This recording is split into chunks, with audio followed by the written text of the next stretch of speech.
Fijaos en esto, no estamos bajo el cálido y resplandeciente sol de la Toscana, para nada. En su lugar, quiero que os imaginéis una niebla espesa, fría, rodeando el castillo de Clos-Lucé, justo en el corazón de Francia. Es el 2 de mayo del año 1519. La atmósfera en esta habitación no es la de un taller bullicioso lleno de aprendices entusiastas, ¿vale? No hay grandes inventos revolucionarios a punto de terminarse. Es, por el contrario, una atmósfera pesada, silenciosa, impregnada de una profunda despedida. Ahí, en la penumbra, descansa un hombre al que, literalmente, se le agota el tiempo. Hablamos de alguien que pasó absolutamente toda su vida intentando atrapar, diseccionar y comprender los inmensos secretos del universo, y que ahora se enfrenta al único gran misterio que no puede esquematizar en sus famosos cuadernos. Hoy, en este análisis, vamos a dejar atrás todos los típicos clichés. Nada de el pintor famoso, nada de sonrisas enigmáticas y lienzos perfectos. Vamos a adentrarnos en las verdaderas sombras de sus últimos días y a desentrañar qué ocurrió realmente cuando una de las mentes más brillantes de la historia se apagó lejos de su hogar. Bienvenidos a esta exploración. Pero bueno, antes de sumergirnos de lleno en esta historia fascinante, que ya os aviso que está cargada a partes iguales de cruda geopolítica y de una inmensa tragedia existencial, os invitamos a darle like, compartir, comentar y sí, a darle ese botón de like con ganas. Es, sin duda, la mejor manera de apoyar este tipo de análisis estructurados, permitiendo que sigamos descifrando juntos los grandes enigmas de la historia paso a paso. Vale, vamos a meternos de lleno en esto, porque la muerte de la figura más colosal del Renacimiento no es simplemente un hecho biológico o una fecha más en los libros de texto, que es el epicentro de un debate tremendo. Por un lado, tenemos la contundente tesis del investigador Marcelo Gullo, que analiza este evento histórico bajo la fría y calculadora lupa de la geopolítica, el poder estatal y lo que hoy llamaríamos sin tapujos guerra cultural. Y chocando frontalmente con esta visión tan pragmática, encontramos la perspectiva de Zunzunegui, un enfoque que nos arrastra a las profundidades de la psique humana, centrándose en la desesperación existencial y la angustia íntima de un genio abrumado por sus propios límites. Es absolutamente fascinante, porque la cultura popular siempre nos vende un final romántico y sereno para el gran maestro, ¿verdad? Sin embargo, al poner a dialogar estos dos expertos, descubrimos que la realidad de aquellos últimos días en Francia se dividía ferozmente entre una maniobra política magistral a nivel imperial y una tragedia interna desgarradora y solitaria. 1. El genio como botín. La realidad geopolítica en Francia. Para entender la verdadera magnitud de este momento histórico, tenemos que olvidarnos de los mitos edulcorados. Que el maestro florentino estuviera en tierras francesas no fue un simple retiro pacífico pagado por un monarca amable que amaba el arte. Para nada. Fue un movimiento maestro, casi despiadado, en un inmenso tablero de ajedrez europeo. Como argumenta Gullo en su tesis, este anciano sabio funcionaba en la corte no solo como artista, sino como un literal trofeo de guerra cultural. El ambicioso rey Francisco I no invitó a un pintor simplemente para decorar sus palacios, estaba orquestando una transferencia masiva de poder blando. Lo nombró primer pintor, ingeniero y arquitecto del rey y lo instaló en el lujoso Clos-Lucé no por pura generosidad, sino para exhibirlo. El arte, el prestigio intelectual y la figura misma del creador se utilizaron como herramientas hipercalculadas de dominio político. El objetivo estratégico era clarísimo: robarle de una vez por todas la hegemonía cultural a una Italia fragmentada e importar la luz del Renacimiento directamente al corazón de Francia, a golpe de mecenazgo estatal. Era, a todos los efectos, una apropiación cultural a escala imperial.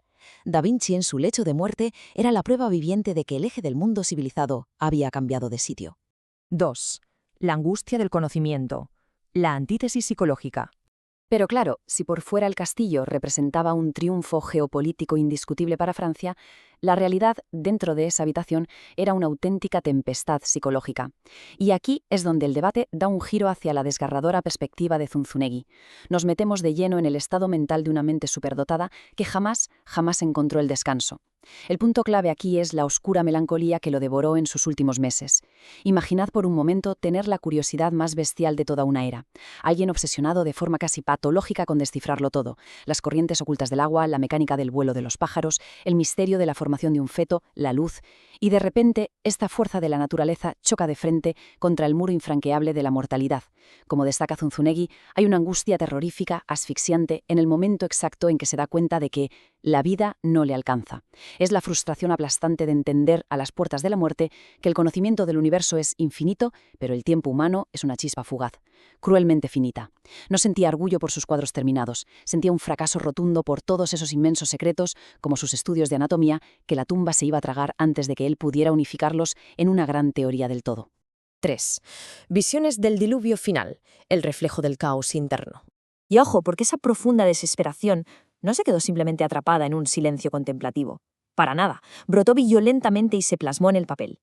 Es en esta etapa final donde tenemos que apartar la vista de sus famosos retratos de corte y enfrentarnos a sus últimas obras. Una serie de dibujos oscuros, viscerales y completamente apocalípticos que funcionan como un espejo directo de su colapso interno. Estos no son bocetos de máquinas voladoras llenos de esperanza, ni estudios geométricos ordenaditos. ¿Qué va? Sus inquietantes dibujos conocidos como el diluvio son la manifestación pura del caos absoluto.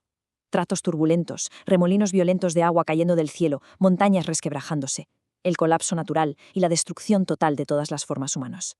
Estas visiones caóticas ilustran a la perfección su frustración intelectual. El agua, ese elemento que pasó décadas intentando medir y canalizar a través de la ingeniería, ahora parece como una fuerza monstruosa e indomable. Es la metáfora visual más brutal de ese universo inmenso que nunca pudo domar. Es la razón humana rindiéndose ante una tormenta abrumadora, un reflejo sombrío de su propia mente, asomada al abismo final. 4. El misterio de los cuadernos. El conocimiento oculto. Y cuando esa tormenta mental y biológica por fin se detuvo, aquel 2 de mayo, dejó un silencio denso, casi perturbador en el castillo. Al repasar las consecuencias inmediatas de su muerte, la historia suele equivocarse al perseguir el rastro de sus grandes cuadros, porque el verdadero drama, el tesoro incalculable que se quedó sobre la mesa de trabajo en Clos-Lucé, fueron sus cuadernos. Miles y miles de páginas repletas de notas densas, escritas al revés con su famosa escritura especular, tratados de geología, observaciones anatómicas revolucionarias. Todo eso se quedó de repente a la deriva, sin nadie capaz de entenderlo. Y aquí viene el dato que pone los pelos de punta. 300 largos años. Durante 3 siglos, una inmensa porción de este intelecto cristalizado simplemente desapareció. Los cuadernos se fragmentaron, se vendieron, se dividieron entre herederos que no tenían ni idea de lo que tenían entre manos y terminaron acumulando polvo en bibliotecas privadas o perdiéndose en la oscuridad.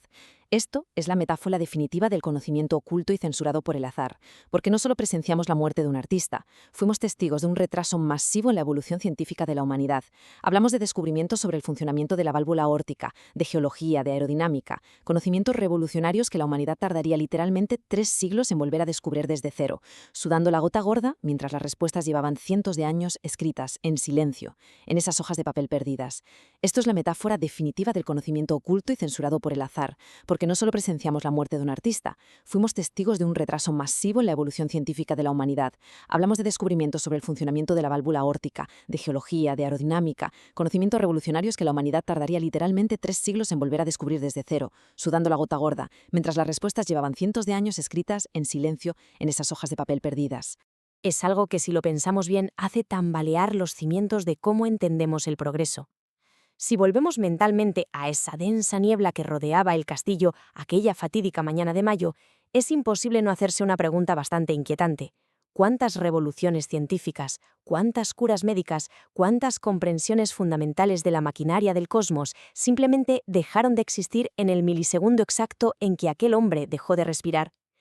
La historia de aquellos últimos días no es para nada un cuento de hadas renacentista, es la demostración brutal de la extrema fragilidad del conocimiento humano, mostrándonos lo facilísimo que es que las verdades absolutas vuelvan a desaparecer en las sombras. Yo soy España Eco y esto ha sido El último suspiro de Da Vinci.